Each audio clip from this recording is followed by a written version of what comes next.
Nausa, imawa haige munataw. Yumdagi konthong wang malan ba yaba nate hojikse. Yam lurabani. Tamthiraba laina laised ama lakledana. Hojik phawba hidak puthokpa ngamdribani. Malengge na pandemic laukthokrabani. Karigumba isada singnaba sintom phangaba. Sarkarna piba helpline number singda call tawgadabani. Sapona khutsa seengna hamdokadabani. Yamdrabada second kundi khutsa singdo noi dona hamgadabani. Hand sanitizer sizinaba kawba yadeko. Yumdagi thongal wang malanbada sumak sukadabani. Miyam tinban mafamda natragana pothamgumbada pot leiba matamdane social distancing ngakna yamdrabada fit taruk lapna leigadabani ko. Hoi ba ima aisu loi khangiba ado nasadi safabane immune kalliye ado imane checking-gadabde Is kaya dano yengone mana ingondaga amuk taksalaktanaga su tawrine.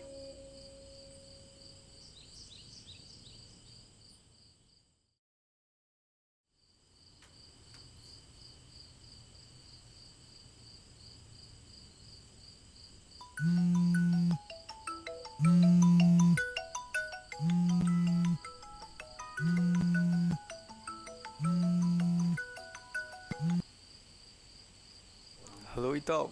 Hello, Itaubi. Kamdawrige. Panglay leida itaw. Ado itaw di kamdawrige. Lockdown su loisangre. Kananda sa pundra mi nungai pamga khangdreda. Ado horen mi pundini tholo. Aine hena thoni ni itaw. Pale imajna yada tawrini ne. Ado e horen tholakke. Ado soibi ar ko itaw. Tame.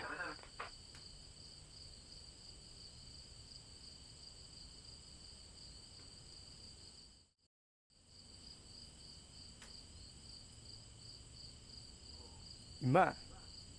Ay aswabugda chaluge dana. Yaro inausa angang nang aina haibasi illaroi khalabra. Ima nungsibe. Ay aswabugda ni gadawge chatoise. Yam lapkadabsu nate. Mi curfew su loi komthoklabani. Mi mayamam su loi chalabni ima.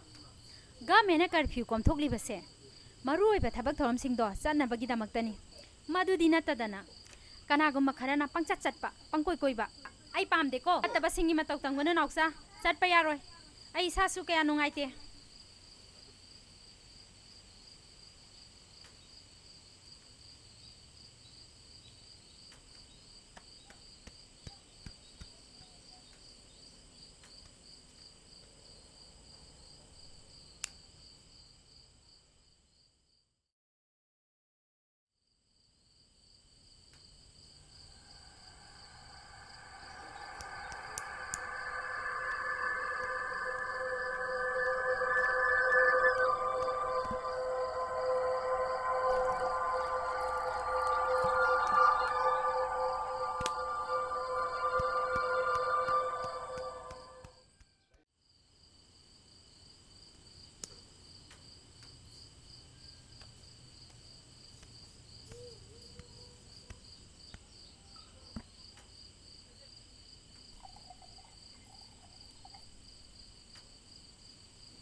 Ima. Ima namu kadawge ima.